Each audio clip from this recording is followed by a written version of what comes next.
Good morning students. आज death of partner का executor account हम डिस्कस करेंगे।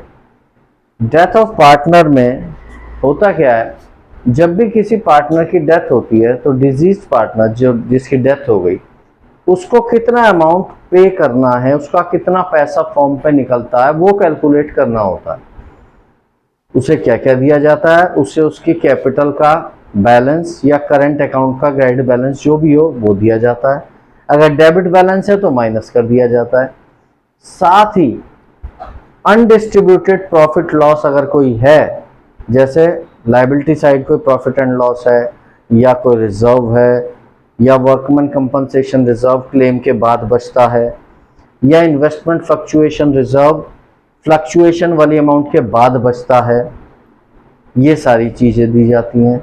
और एसेट साइड अगर कोई एडवर्टीजमेंट सस्पेंस अकाउंट या कोई प्रॉफिट एंड लॉस है तो वो डेबिट कर दिया जाता है, कम कर दिया जाता है उसके अकाउंट से। ये सारा उसको दिया जाता है। अब ये कैसे होता है, और फिर अगर एग्जीक्यूटर को, जो डिजीज पार्टनर है उससे एग्जीक्यूटर को हम इंस्टॉलमेंट में पे करते हैं तो वो किस तरह से बुक्स में शो किया जाता है, क्योंकि इसका प्रेजेंटेशन रिटायरमेंट ऑफ पार्टनर के लोन अकाउंट से बिल्कुल अलग है।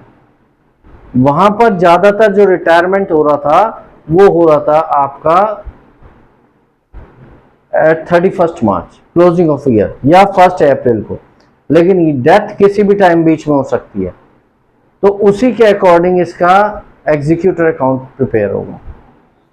ये क्वेश्चन नंबर हम ले रहे हैं, क्वेश्चन नंबर 33 लेटेस्ट बुक का 2023-24 टीएस ग्रेवाल का। क्वेश्चन पहले पूरा पढ़ेंगे। क्वेश्चन करने का ढंग यही है, पहले पूरा क्वेश्चन आप पढ़ें ऊपर से नीचे तक, फिर ऊपर से क्वेश्चन स्टार्ट कर दे करना। जैसे क्वेश्चन हमने पूरा पढ़ लिया, उसके बाद स्टार्टिंग में हमें क्या दिया हुआ है, जो डिस्ट्रीब्यूटेबल आइटम है इसमें है workman compensation reserve. Workman compensation reserve 6000 की है लायबिलिटी साइड, और साथ ही जनरल रिजर्व है। दो रिजर्व हमको दिए हुए हैं, वर्कमैन कंपनसेशन रिजर्व और जनरल रिजर्व, दोनों 6000 के हैं। तो जब हम ऊपर से क्वेश्चन चल रहे हैं तो पहले वर्कमैन कंपनसेशन रिजर्व, मैंने फंड लिखा हुआ है, इसको रिजर्व कर लेते हैं। फंड हो तो फंड करना है और रिजर्व हो तो रिजर्व करना है। तो workman compensation reserve WCR account debit, general reserve account debit to X capital account to Y to Z. अब इन्हें डेबिट क्यों करा, क्योंकि लायबिलिटी साइड में है और ये क्रेडिट बैलेंस है।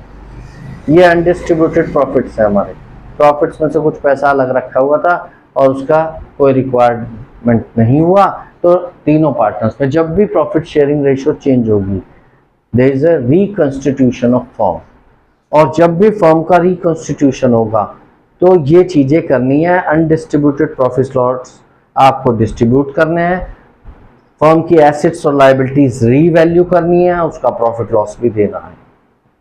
तो सबसे पहले हमने WCR वर्कमैन कंपनसेशन रिजर्व और जनरल रिजर्व पार्टनर्स में डिस्ट्रीब्यूट किया। तीनों पार्टनर्स को मिला उनकी ओल्ड प्रॉफिट शेयरिंग रेशियो। उसके बाद एडवर्टीजमेंट एसेट साइड आते हैं। एसेट साइड भी एक डिस्ट्रीब्यूटेबल आइटम है, वो एसेट है ही नहीं। Advertisement suspense account rather fictitious asset है, एसेट नहीं है।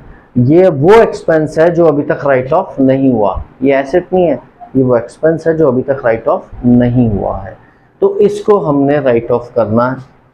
तीनों पार्टनर्स को अकाउंट डेबिट हो जाएंगे और ये क्रेडिट हो जाएगा, क्योंकि एसेट साइड दिया हुआ है तो इसका मतलब डेबिट बैलेंस है, और इसको राइट ऑफ करेंगे तो ये क्रेडिट करके राइट ऑफ करना है। तीनों पार्टनर्स ओल्ड रेशो में 3:1 में। उसके बाद हम नीचे आते हैं और देखते हैं कि हमारा फर्स्ट पॉइंट क्या है। हमारा फर्स्ट पॉइंट उन्होंने कहा है कि जो डिजीज पार्टनर है उसकी गुडविल जो है वो कैलकुलेट करनी है, गुडविल का शेयर उसको देना है। और क्या रखा है, 5 इयर्स का जो प्रॉफिट है पिछले उसके एवरेज का 3 इयर्स परचेज पर हमें गुडविल निकालनी है। The average profit of last 5 years और 3 इयर्स परचेज पर जेड का शेयर।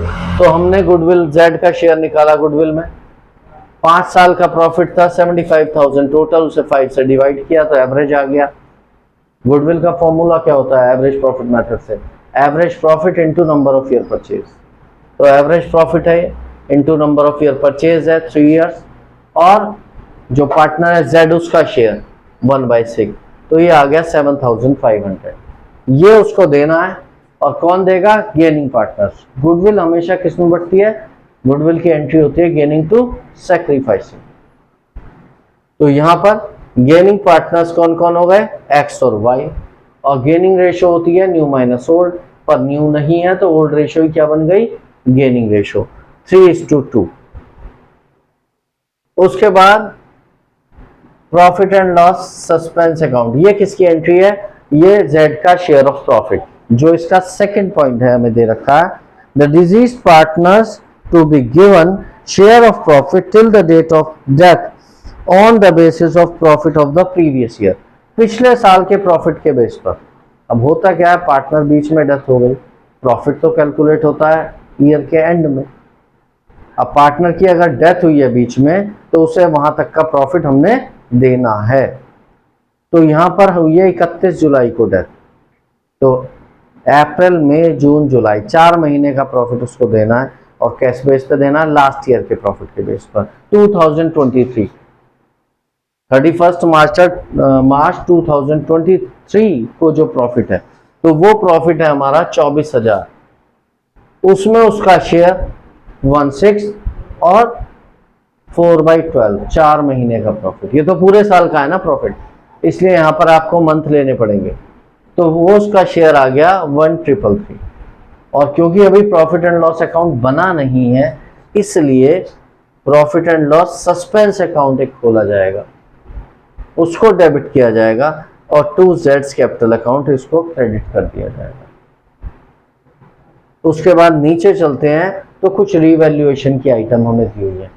रीवैल्यूएशन आपको पता है इसका नेचर नॉमिनल होता है, अगर लॉस हो रहा है तो ये डेबिट होगा, और बेनिफिट हो रहा है तो क्रेडिट होगा। यहाँ पर स्टॉक और बिल्डिंग की वैल्यू बढ़ रही है, हमारी एसेट्स की वैल्यू बढ़ रही है, और एसेट्स की वैल्यू बढ़ रही है तो हमारे लिए बेनिफिट है, तो रीवैल्यूएशन क्रेडिट होगा, और ये एसेट की वैल्यू बढ़कर डेबिट और डेबिट हो जाएंगी। एसेट डेबिट होती हैं, वैल्यू बढ़ेगी तो और डेबिट होगी। फिर इन चीज़ों में हमारी जो है डेटर्स की वैल्यू कम हो रही है, लॉस हो रहा है।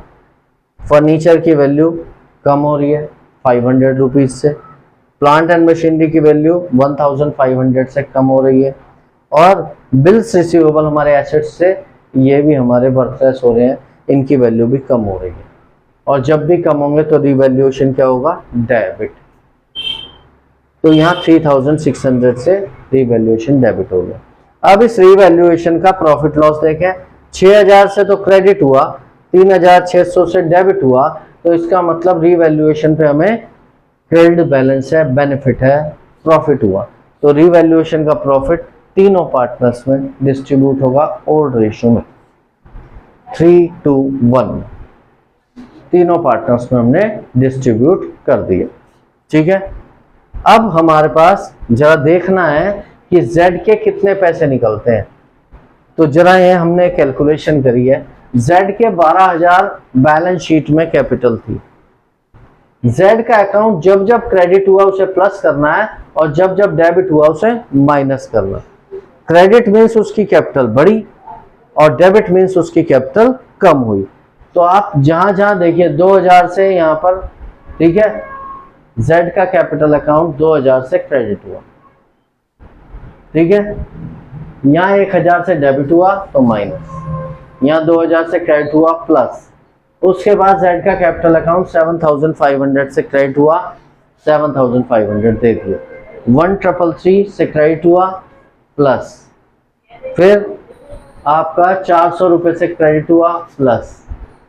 तो Z का जो नेट अमाउंट आया, जो Z को देना है, ये आ गया 22,233, 22,233 रुपये, 22,233 हमने Z को पेमेंट करने हैं। अब इन्होंने एक कंडीशन डाल दी लास्ट पॉइंट में, इन्होंने कहा जिस दिन Z की डेथ हुई उसको 12,233 12,233 तभी दे दिए गए, और बाकी 2 इंस्टॉलमेंट में देंगे एनुअल में, together with interest 10% per annum. अब ये बहुत ध्यान से समझिएगा आप जेड का एग्जीक्यूटर अकाउंट, ये प्रॉब्लम करेगा अगर आपने ठीक से नहीं समझा।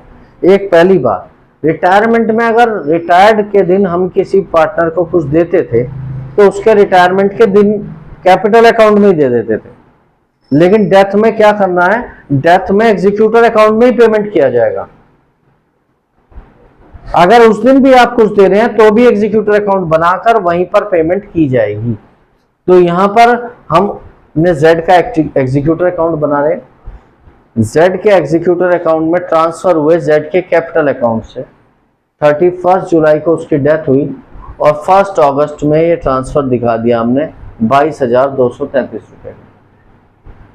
उसी दिन 1 अगस्त को उसको पेमेंट कर दी गई 12,233 की एज पर क्वेश्चन। अब जेड के बचे 10,000 रुपए और 2 इंस्टॉलमेंट में देने हैं 5-5 हजार की, और 5-5 हजार की इंस्टॉलमेंट देनी है इंटरेस्ट के साथ और एनुअल इंस्टॉलमेंट है। अब यहाँ ये समझना है कि जब उसकी डेथ 31 जुलाई को हुई है तो इंस्टॉलमेंट भी 31 जुलाई में ही पे की जाएंगी दोनों, और अकाउंटिंग ईयर क्लोज हो रहा है 31 मार्च में, तो हमें बीच में अकाउंट क्लोज करना पड़ेगा। इंटरेस्ट निकलेगा 31 मार्च को, ना कि 31 जुलाई को। पहले 31 मार्च में अकाउंटिंग ईयर क्लोज हो रहा है तो ईयर क्लोज करना पड़ेगा। तो 31 मार्च तक अगस्त, सितंबर, अक्टूबर, नवंबर, दिसंबर, जनवरी, फरवरी, मार्च 8 मंथ्स का आपको इंटरेस्ट देना है। पहले ड्यू कर देना है, पेमेंट नहीं करनी है, ड्यू करना है, बुक्स में दिखाएंगे। तो यहां पर 10,000 रुपीज का 10% 8 मंथ्स का इंटरेस्ट आ गया 667। जब आप अकाउंटिंग ईयर क्लोज करेंगे तो ये हो गया ज्यादा, 22,900 इधर भी लिखेंगे, बैलेंस आ जाएगा 10,667। 10,667 वैसे भी दिख रहा है हमें, कितने पैसे देने हैं 10,000 और 667 आ रहा है इंटरेस्ट। इसको आपने इधर ले आए 1 अप्रैल 2024। अभी तक इंस्टॉलमेंट एक भी पे नहीं किए। अब हमने देनी है 31 जुलाई को, 8 महीने का इंटरेस्ट हम निकाल चुके हैं। अब अप्रैल, मई, जून, जुलाई 4 महीने का इंटरेस्ट हमने देना है, और 8 का हम पहले ही कैलकुलेट कर चुके हैं, ठीक है। तो 4 महीने का इंटरेस्ट नेचुरल है, जब 8 का 667 है तो 4 महीने का हाफ हो जाएगा। 10,000 रुपए पर 10%, 4 महीने का 333 इसका हाफ है, राउंड ऑफ करना है हमने, ठीक है। अब 31 जुलाई को फर्स्ट इंस्टॉलमेंट पे कर दी 5,000 प्लस ये वाला 667 जो हमने 31 मार्च को कैलकुलेट किया था 8 महीने का, प्लस अगले 4 महीने का अप्रैल, मई, जून, जुलाई का 333। तो फर्स्ट इंस्टॉलमेंट हमने पे कर दी है 6,000 रुपीज की, ठीक है। उसके बाद अब ये वाला ईयर 2024 को जो स्टार्ट हुआ है ये कब एंड होगा 31 मार्च 2025, और हमने अगली इंस्टॉलमेंट पे करनी है 31 जुलाई 2025 में। तो उससे पहले ये ईयर क्लोज हो रहा है, फिर से 8 मंथ्स का इंटरेस्ट लगेगा। तो इंटरेस्ट अब कैलकुलेट होगा 5,000 पर, 5,000 10% 8 मंथ्स, और जब हमने ये कैलकुलेट किया तो ये नेचुरल है, जब 10,000 पर 8 मंथ्स का कैलकुलेट किया 667 तो इसका हाफ ही होगा 5,000 पे 8 मंथ्स का 333। एक ही बारी कैलकुलेट करना है, फिर कॉमन सेंस यूज करना है हर बार में। तो 333 ईयर क्लोज कर देना है। अब कितना बैलेंस आएगा, एक इंस्टॉलमेंट रह रही है 5,000 की और 333 का इंटरेस्ट रह रहा, तो यही बैलेंस आएगा, चाहे आप करके देख लीजिएगा। उसके बाद ये बैलेंस इधर आ गया 1 अप्रैल 25 में, वो हो गया 5,333, ठीक है। अब हमने फिर इंटरेस्ट लगाना है 4 महीने का, क्योंकि अभी तक 31 मार्च तक का इंटरेस्ट लगा है, और जो इंस्टॉलमेंट पे होगी वो होगी 31 जुलाई को। तो 4 मंथ्स का अप्रैल, मई, जून, जुलाई 5,000 रुपीज पर 10% 4 मंथ्स का, जब 8 मंथ्स का 333 है तो 4 मंथ्स का इसका हाफ हो जाएगा 167। और अब पेमेंट कर देनी है टू बैंक 5,000 की इंस्टॉलमेंट, 333 ये वाला मैंने स्टार लगा दिया है, वहां पे एरो लगाए थे, और 167 ये वाला 4 महीने का, पूरे 12 महीने का, 8 महीने खाइए 4 महीने खाइए, और 5,000 की इंस्टॉलमेंट 5,500 रुपए हम पे कर देंगे और एग्जीक्यूटर अकाउंट बैलेंस हो जाएगा। Thank you so much.